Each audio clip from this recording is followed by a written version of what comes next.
So, thanks. What are the first images that come to mind when you hear the words undergraduate student? Chances are you saw something like this. But what about this? What if we expand our ideas of undergraduate students to include the skills, knowledge, attitudes, experiences, and resources they bring with them to our classrooms? To make this expansion, we first have to interrupt the narrative of the disengaged undergraduate student. That story goes something like this. They don't read, they don't participate in class, they're distracted, and they're always on their phones. This doom and gloom narrative negates the hope that we can create engaging curriculum and classrooms. In her book, Hope Matters, Why Changing the Way We Think is Critical to Solving the Environmental Crisis, Ellen Kelsey outlines the effects of doom and gloom narratives.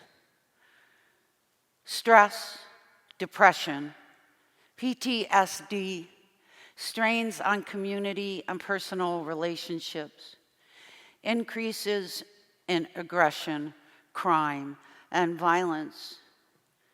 She urges us to consider the danger of continuing to reproduce the culture of hopelessness in spite of the mounting evidence of how damaging it is to our personal health and well-being and to our collective capacity to respond to urgent environmental issues.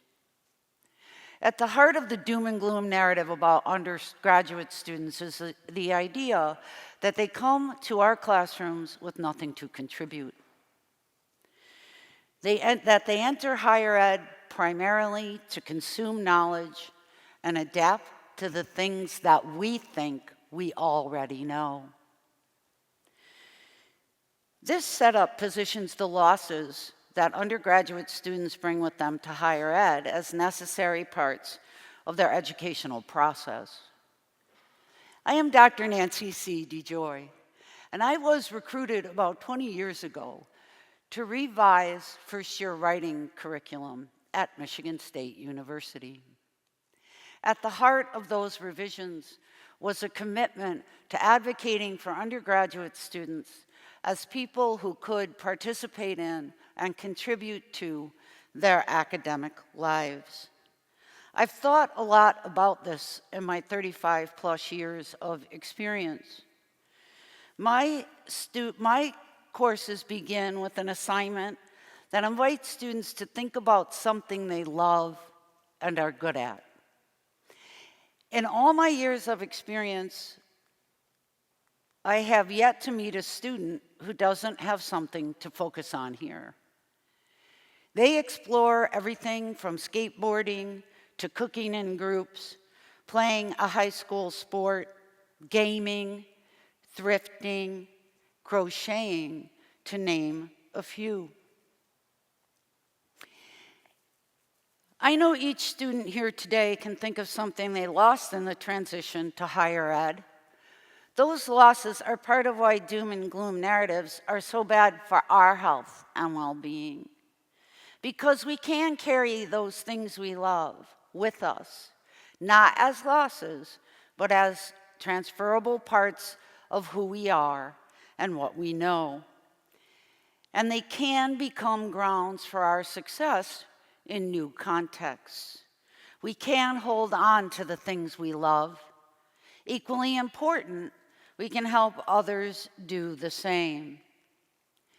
As students create frames for their essays, they focus on two things: how pursuing what they love has helped them develop skills, knowledge, attitudes, and insights about resources that will support their success at university, and two, how those things position them to make contributions.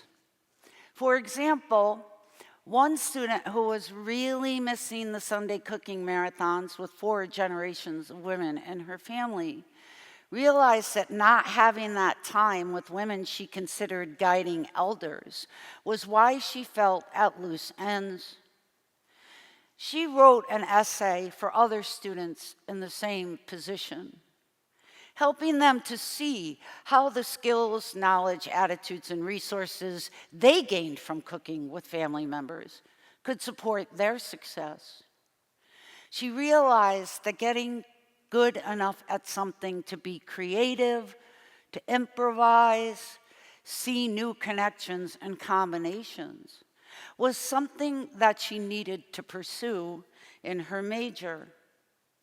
Another student who played high school baseball wrote an essay reassuring other students that even though they weren't going to be playing the game in college, what they had learned from being on the team was important to their success. Many students who enter higher ed are in this position. Something that gave them a sense of structure and community is gone. To develop a sense of belonging, we need to make space for what we bring in, as well as space for expansion. This assignment gives students the opportunity to use their participation to contribute.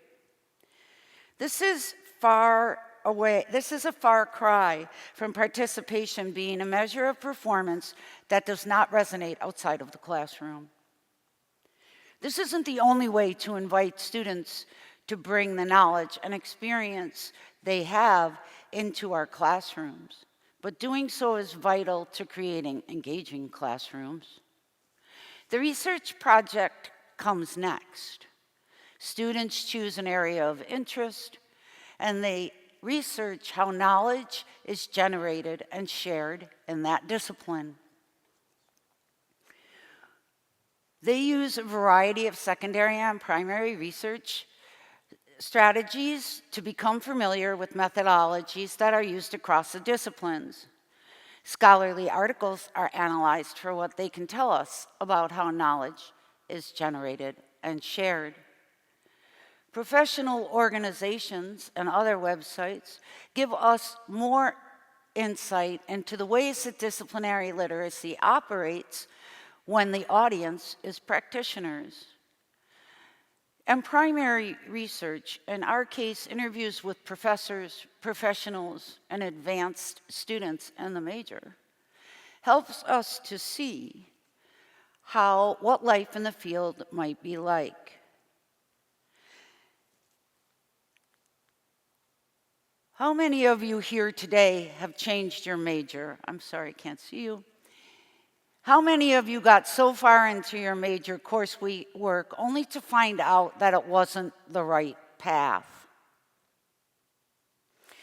This is really significant because most students change their major at least once, and in many institutions, as many as 3 or 4 times.